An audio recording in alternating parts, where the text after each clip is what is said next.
Hello friends, ओम श्री गणेशाय नमः। जय माता दी। आप सभी का स्वागत है आपके अपने YouTube चैनल पर। आप सभी को नवरात्रि की हार्दिक शुभकामनाएं।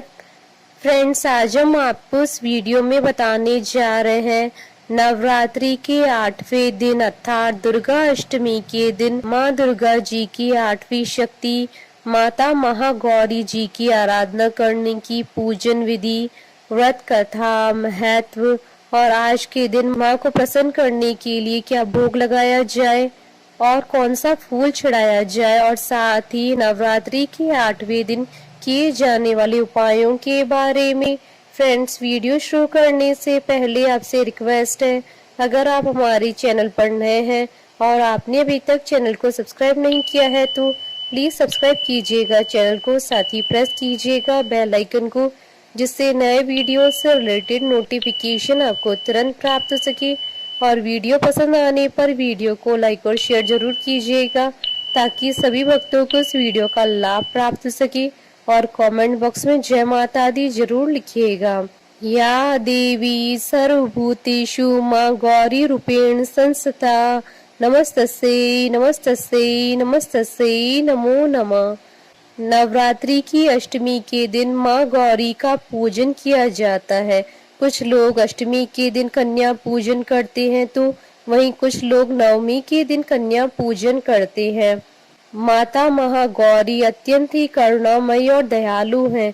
जो भी साधक माँ की सच्चे मन से आराधना करता है, माँ उस पर अपनी कृपा बरसाती है। माँ को महागौरी के अलावा श्वेतांबरा और वृषारूढ़ा के नाम से भी जाना जाता है। नवरात्रि के 8वें दिन माता महागौरी की पूजा की जाती है।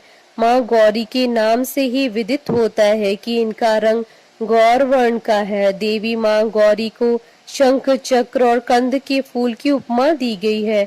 अष्टवर्षा भवेद गौरी यानी इनकी आयु 8 साल की मानी गई है। माँ के वस्त्र और सभी आभूषण श्वेत रंग के, इसलिए माता महागौरी का एक नाम श्वेतांबरा भी है। माँ सिंह के साथ बैल की भी सवारी करती हैं, इसलिए इन्हें वृषारूढ़ा कहकर संबोधित किया जाता है। माता महागौरी की 4 भुजाएं हैं, जिसमें दाहिना हाथ अभय मुद्रा में है तथा नीचे वाले हाथ में त्रिशूल धारण कर रखा है। ऊपर वाले बाएं हाथ में डमरू धारण कर रखा है और नीचे वाला हाथ वर मुद्रा में है। माता की मुद्रा बहुत ही शांत है। माँ गौरी की पूजा करने से अलौकिक सिद्धियों की प्राप्ति होती है। माँ का विधि विधान से पूजन करने पर उनके भक्तों की जीवन की सभी कष्ट दूर हो जाते हैं। देवी महागौरी की कृपा से असंभव से असंभव कार्य भी संपन्न हो जाते हैं। इसलिए नवरात्रि की अष्टमी के दिन ध्यान, स्मरण, पूजन, आराधना भक्तों के लिए सदैव शुभ रहती है। माता महागौरी के पूजन से मनुष्य सत्य की ओर अग्रसर होता है और असत्य का त्याग करता है। माता महागौरी की कृपा से उनके साधकों के जीवन के सभी कष्ट समाप्त होते हैं और उन्हें जीवन के सभी सुखों की प्राप्ति होती है। फ्रेंड्स, अब आइए जानते हैं नवरात्रि के 8वें दिन माता माँ गौरी की आराधना करने की पूजन विधि के बारे में। इस दिन साधक को प्रातःकाल स्नान करने के बाद स्वच्छ वस्त्र धारण करने चाहिए। इसके बाद एक लकड़ी की चौकी पर माँ की प्रतिमा को स्थापित करना चाहिए। प्रतिमा स्थापित करने के बाद माँ को लाल चुनरी चढ़ानी चाहिए। इसके बाद माँ को स्वाग का सभी सामान अर्पण करना चाहिए।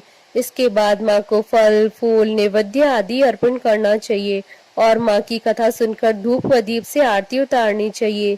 इसके बाद माँ को हलवा, चने, पूड़ी और नारियल के प्रसाद का भोग लगाना चाहिए। अष्टमी के दिन कन्या पूजन करना श्रेष्ठ माना जाता है। अष्टमी और नवमी पर लोग कन्या पूजन करके नवरात्रि का समापन करते हैं। इनमें कन्याओं की संख्या 9 होनी चाहिए, नहीं तो 2 कन्याओं की पूजा भी कर सकते हैं।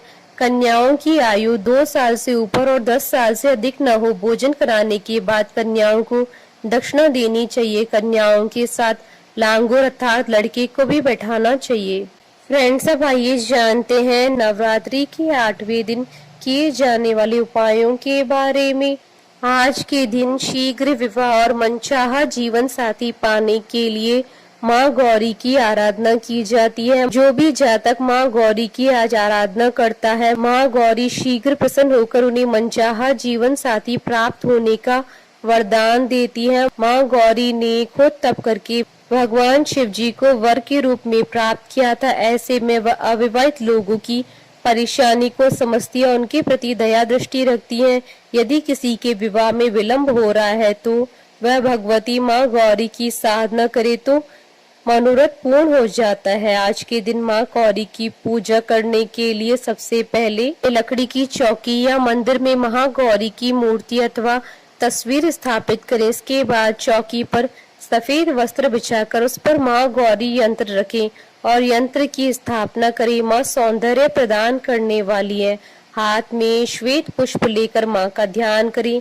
ध्यान के बाद माँ के श्री चरणों में पुष्प अर्पित करें तथा मंत्र सहित माँ भगवती का पंचोपचार विधि से अथवा षडोपचार विधि से पूजन करें तथा दूध व नैवेद्य का भोग लगाएं। तत्पश्चात ओम ऐं ह्रीं क्लीं चामुंडाय विचे मंत्र की तथा साथ ही ओम महागौरी दैव्य नमः मंत्र की 21 माला का जाप करें तथा मनोकामना पूर्ति के लिए माँ से प्रार्थना करें। अंत में माँ की आरती करें और कीर्तन करें। आज के दिन माँ गौरी की पूजा के दौरान भक्तों को गुलाबी रंग के वस्त्र पहनने चाहिए। गुलाबी रंग प्रेम का प्रतीक होता है, इसलिए नवरात्रि की अष्टमी को गुलाबी रंग पहनना शुभ माना जाता है। देवी भागवत पुराण के अनुसार नवरात्रि की अष्टमी तिथि को माँ को नारियल का भोग लगाने की परंपरा है। भोग लगाने के बाद नारियल को या तो ब्राह्मण को दे दे, अन्यथा प्रसाद के रूप में वितरण कर दे। जो भी भक्त आज के दिन कन्या पूजन करते हैं, माता की उन पर विशेष कृपा बरसती है। फ्रेंड्स, अब आइए प्रारंभ करें माता महागौरी की उत्पत्ति की कथा। माँ पार्वती ने भगवान शिव जी को अपने पति के रूप में पाने के लिए बड़ी कठोर तपस्या की थी। उनकी इस तपस्या के कारण उनका शरीर काला पड़ गया था। जब माँ की कठोर तपस्या के कारण भगवान शिव जी का सिंहासन हिलने लगा तो उन्होंने माँ पार्वती को पत्नी के रूप में स्वीकार कर लिया और उनके पूरे शरीर को गंगा जल से धोया। गंगा जल से माँ पार्वती के शरीर को धोने के बाद उनका शरीर कांतिवान और गोरा हो गया। तब से ही माँ का नाम गौरी पड़ गया। माँ का यह रूप अत्यंत ही करुणामयी, स्नेहमयी, शांत और मृदुल है। माँ के इस रूप का ऋषि गणों ने इस प्रकार वर्णन किया है। सर्व मंगल मांगल्ये शिवे सर्वार्थ साधिके शरण्ये त्र्यंबके गौरी नारायणी नमोस्तुते। माता महागौरी को लेकर एक और कथा शास्त्रों में दी गई है, जिसके अनुसार एक जंगल में एक शेर काफी समय से भूखा था। वह भोजन की तलाश करता हुआ माता महागौरी के पास पहुंच गया, जहां वह तपस्या कर रही थी। वह शेर अत्यंत ही भूखा था और माँ को देखकर उसकी भूख और ज्यादा बढ़ गई, लेकिन वह भी वहीं बैठकर माँ की तपस्या का खत्म होने का इंतजार करने लगा। जब माँ ने तपस्या के बाद अपनी आंखें खोली तो उन्होंने देखा कि उनके सामने एक सिंह अत्यंत ही दयनीय स्थिति में पड़ा है। उस शेर को देखकर माँ को उस पर दया आ गई और माँ ने उसे अपनी सवारी के रूप में स्वीकार किया। क्योंकि माँ के साथ साथ उस सिंह ने भी तपस्या की थी, इसलिए माता महागौरी के वाहन के रूप में बैल के साथ साथ सिंह को भी गिना जाता है। बोलिए माता महागौरी जी की जय। जयकारा माँ माई दास सच्चे दरबार की जय।